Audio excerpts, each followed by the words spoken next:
कर सकते हैं। देखिए, नौसेना के जहाज़ों को, हेलीकॉप्टर को दूर अगर समुद्र में है और वहाँ से अगर उसको निगरानी करना है तो बार बार अगर वो बंदरगाह पे या किनारे आएगा तो उसका फ्यूल खत्म होगा। इसलिए नौसेना का कोई जहाज अगर समुद्र में है 500 किलोमीटर दूर समुद्र में, तो वापस नहीं आएगा, उसी जहाज पे उतर जाएगा। वहाँ उसका पायलट रेस्ट कर लेगा, पायलट की ड्यूटी भी चेंज हो सकती है, उसमें फ्यूल भर सकता है, एमुनिशन भर सकता है। लेकिन नौसेना की जहाज़ों पर या एयरक्राफ्ट कैरियर पे ज़्यादा जगह नहीं होता है, इसलिए अगर कोई हेलीकॉप्टर का जो रोटर होता है ये बहुत ज़्यादा जगह लेता है।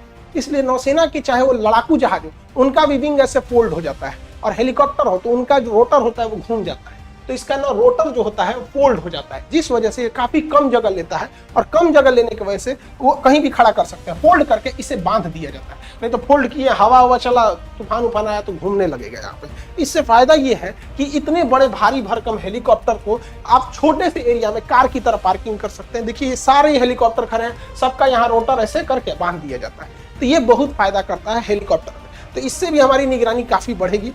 देखिए, हेलीकॉप्टर को कहीं ना कहीं बीच में लैंड कराना जरूरी होता है, क्योंकि इसका फ्यूल ज़्यादा नहीं होता है, क्योंकि बहुत ज़्यादा इसमें फ्यूल भर देंगे ना तो ये इसकी उठाने की क्षमता घट जाए, कैरिंग कैपेसिटी घट जाएगी, तो उतने में वो उतने लोगों को रख सकता है, सैनिकों को रख सकता है, या उतना हथियार ले जा सकता है।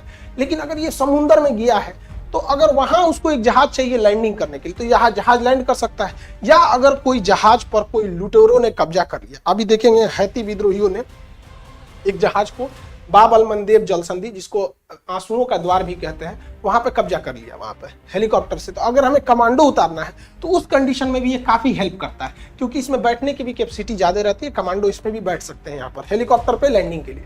देखिए, हेलीकॉप्टर लैंडिंग में ना हम जैसे कोई ये हेलीकॉप्टर कोई जहाज ही फंस गया है तो इसमें से रेस्क्यू भी कर सकते हैं, या इससे कोई इमरजेंसी में कोई चीज चाहिए तो तुरंत अपने ऑफशोर बोले ऑनशोर बोलेगा यहाँ पे कि हमको ये चीज को चाहिए, तो हेलीकॉप्टर से उसे लाया जा सकता है। लेकिन समुद्र में मौसम बिगड़ते रहते हैं, समुद्र में मौसम बिगड़ने के कारण सोचो हेलीकॉप्टर जहाज टेढ़ा होकर इसे घूमने लगता है, उसे हम रोलिंग बोलते हैं। ये नेचुरल चीजें हैं, हमेशा जहाजों में होती है रोलिंग, जिससे विमान में टर्ब्यूलेंस होता है, तो पानी वाली जहाज में टर्बुलेंस नहीं, पानी वाली जहाज में रोलिंग होता है। अब बताइए, उस रोलिंग कंडीशन में हेलीकॉप्टर को तो उतारना आफत हो जाएगा, यहाँ पे उतरेगा कैसे यहाँ पे। तो इसके लिए यूज किया जाता है बियर ट्रैप का। ये बियर ट्रैप जो होता है ये इसी का यूज किया जाता है। इस बियर ट्रैप को एक आदमी यहाँ से मैकेनिकली कंट्रोल कर रहा होता है।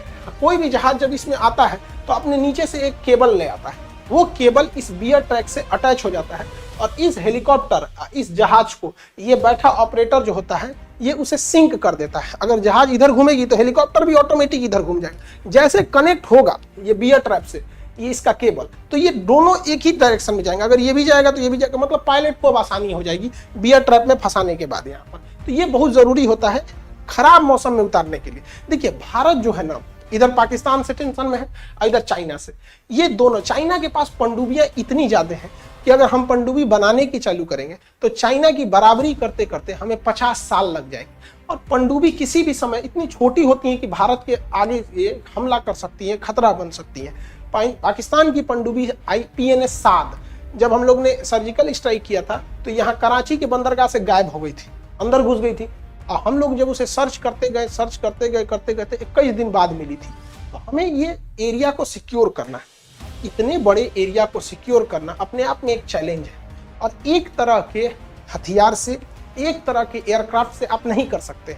कम दूरी के लिए अलग चाहिए, ज्यादा दूरी के लिए अलग चाहिए, मीडियम के लिए अलग चाहिए। तो देखिए, इसके लिए हम लोगों ने इसका तोड़ निकाल दिया कि अगर पास की निगरानी करना है तो ध्रुव हेलीकॉप्टर ठीक है।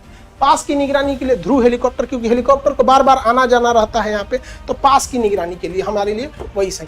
थोड़ा उससे दूर जाना है तो MQ-9 रीपर ड्रोन यूज कर लेंगे। MQ-9 रीपर ड्रोन क्योंकि बैटरी से है, वो एयर रिफ्यूलिंग भी उसमें नहीं हो सकता और उसे वापस लाना होता है।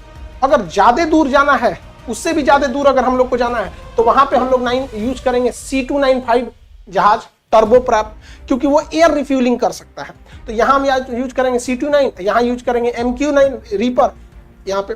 और बहुत दूर जाना है, बहुत दूर के लिए, तो बहुत दूर के लिए हम लोग यूज करेंगे P8I को। P8I ये जो है पोसाइडन। तो हम लोग 4 लेयर की सिक्योरिटी कर देंगे। इससे क्या है कि कोई भी पनडुब्बी और हिंद महासागर में हम डोमिनेट अच्छा कर सकते हैं। तो यहाँ हमारे नौसेना के अधिकारियों ने बहुत ही समझदारी वाला स्टेप लिया है, जिससे कि हम चाइना की अपनी पनडुब्बी बनाते रहेंगे, लेकिन इस दौरान हम चाइना को के डिफेंस भी आराम से कर सकते हैं।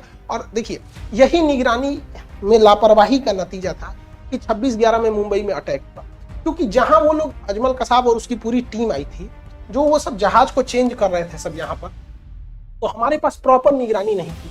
तो उसी समय से ये सब सिलसिला चलते आ रहा है।